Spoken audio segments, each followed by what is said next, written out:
Wherever you are, welcome to another of my takes. And according to US Congressman Scott Perry, I'm part of an online strategy designated by Xi Jinping in December of last year to fight Falun Gong's growth. If only I were that important. I'm not. I'll bet a pound to a penny that Xi Jinping has never heard of me, nor has he tasked anyone to contact me or people like me, and he probably cares even less about Falun Gong, as it's basically a non-entity in China and is losing ground globally through its own deceptions coming to light. However, Congressman Perry has written extensively about a secret meeting in which President Xi instructed top state officials overseeing political intelligence and influence operators on a new strategy to target the Falun Gong religious group internationally. So if Congressman Perry or the Epoch Times, which he cites as his source for the secret meeting information, and which itself cites secret informants, ever sees this, they will assert I'm acting on instructions from top state officials. But the truth is, I was working on an article about what Western media doesn't report or ignores about China, which I made into a video, and I was covering the fact that Shen Yun, the Falun Gong dance troupe, was being sued for human rights and labor abuses, as well as the chief financial officer of the Epoch Times being prosecuted by the FBI for money laundering, amounting to hundreds of millions of dollars. But while doing that, I found out a few more interesting facts. What I coincidentally found out while researching is that we're now reaching the point where Falun Gong is passing into a new generation. The cult is about 30, maybe 35 years old. And some of the more senior leaders are, well, let's face it, getting old. And as a result, some of them are dying. In fact, the list is getting longer. Falun Gong is most definitely banned in China. This is appropriate and necessary. The leader of the cult, Hongzhi, claims he's immortal. And of course, this simply means after he does die, someone else will appear and pretend to be him reincarnated. Apparently, he can walk through walls, he can levitate, he can manifest himself in different places at different times in order to ensure his followers are being good followers. And he can cure all ills. But he can't, because earlier this year, Yi Rong, director of the Tuidang Center, which is an institution claiming to cater to dissatisfied CPC members wishing to get out of the party, died. She passed away from cancer at the age of 63, but she wasn't the only one. Li Daiyong, who was only 50 years old and a former director of the same center, also passed away from liver disease. In the case of Yi Rong, it was reported that she was deemed important enough to be taken to the mountain to be personally cured by Hongzhi, Falun Gong's leader. But that was unsuccessful, and she subsequently died a painful death without medical intervention. Others who are reported to have died recently are Ma Lijuan, vice president of Falun Gong's New Tang Dynasty Television, died in New York at the age of 59 in 2023, and her husband, Narnia, editor-in-chief of the English Epoch Times, died unexpectedly at the age of 63 just a year before. Someone else called Gregory, the head of the English version of the Epoch Times, also died, reportedly of overwork, at the age of 67. And by all accounts, none of the people who passed away were allowed to seek medical care. And this is just one of the reasons why Falun Gong is banned in China. Preventing a person seeking medical intervention when it's needed is a crime here. Something else that's a crime in China is enriching religious leaders from donations by the poor. This is something the US doesn't seem to see as a problem, given that there are so many disciples of Jesus driving very expensive cars and flying from venue to venue in private jets. In fact, there are 63 private jets followed by a website called Trinity Foundation, which tracks religious fraud. Interestingly, the site doesn't track other religions, only Christian evangelists who profit from what the founder, Pastor Ole Anthony, called religious fraud. So Falun Gong doesn't get a mention. But it does have a huge compound in upstate New York, which is constantly being added to and improved. So money is filtering in large amounts from somewhere, enriching that leader. The Tuidang Center, like everything else Falun Gong does, hypes up a great deal of imaginary success from nothing.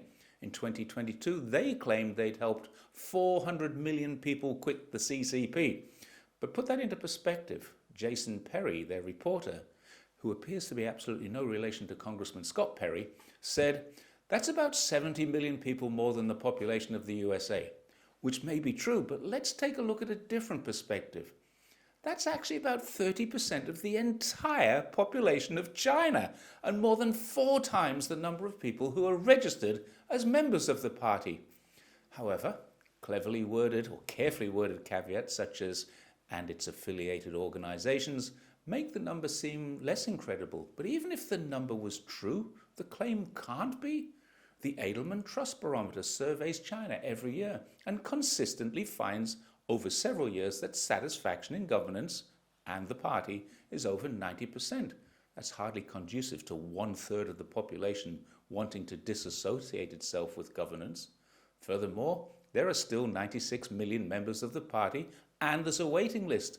It's also a fact that full membership is not given until a 1-year probation has been passed and the applicant may leave at any time. And like organizations anywhere, fees have to be paid. So getting into the party is difficult. Getting out is really easy, meaning there's no need to have an organization tasked with helping them leave, especially when most people don't want to get out. They're out there to help their communities, and of course being a member helps their own careers and their own social life too. It's hardly surprising that the Toidang Center, their website, globaltoidan.org, doesn't mention the deaths of its directors, nor does the Epoch Times or the New Tang Dynasty Media Group. It takes ordinary people who are disgruntled with the cult to expose them in social media. And that's something Epoch Times and New Tang Dynasty television are accusing China of. That's secrecy. But it seems they're keeping their own secrets even closer. After all, it's pretty bad publicity for an organization that prevents its members seeking medical care on the basis that the leader can cure them to have senior members publicly dropping dead.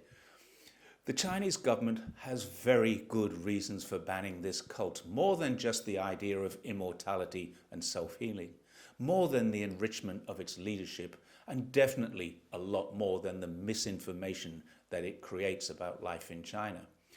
The Christian Research Institute issues warnings about Falun Gong, but as always, because they're Christians, it caveats the warnings with even more dire conditions exist under communism. They don't.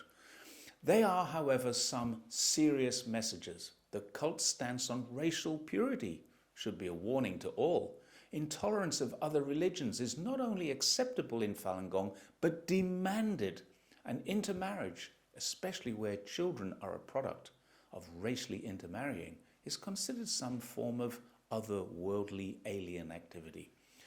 What people look for, especially in societies where there are a great many anxieties, are releases from stress, both physical and mental. And Qigong and Tai Chi are wonderful solutions to these what seem to be modern day ailments.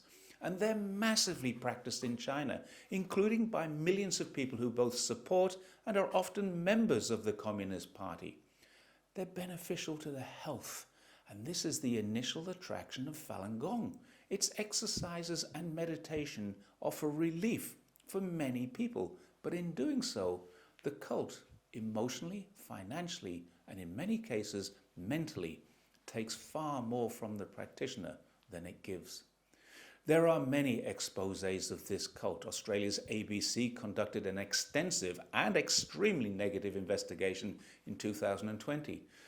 According to the New York Times, Shenyang made $266 million by exploiting employees and having practitioners work for free. Facebook has banned Epoch Times from advertising on its platform for breaches of guidelines, and yet there still seems to be an immense support and a bottomless fund of money available to enrich the leadership. He's massively increased his land ownership in upstate New York, and he's created false media to refute this criticism. And amazingly, despite wildly held concerns in legal quarters, Christian communities, the medical industry, as well as media and even social media, US Congress has either sponsored or created 44 acts of legislation supporting Falun Gong. Clearly it pays to be anti-China, and given that the cult is also a huge supporter of and financial donor to Donald Trump, it's likely they will receive more support and more protections in future. Let's see what happens. Watch this space. When you see criticism of Falun Gong, it's not because of Xi Jinping holding secret meetings. It's because there are genuine criticisms held by people who genuinely know Falun Gong's secrets. Thanks for watching my take on China and Falun Gong, and I will see you next time. Please don't forget, like, share, subscribe, and I will see you again. Bye for now.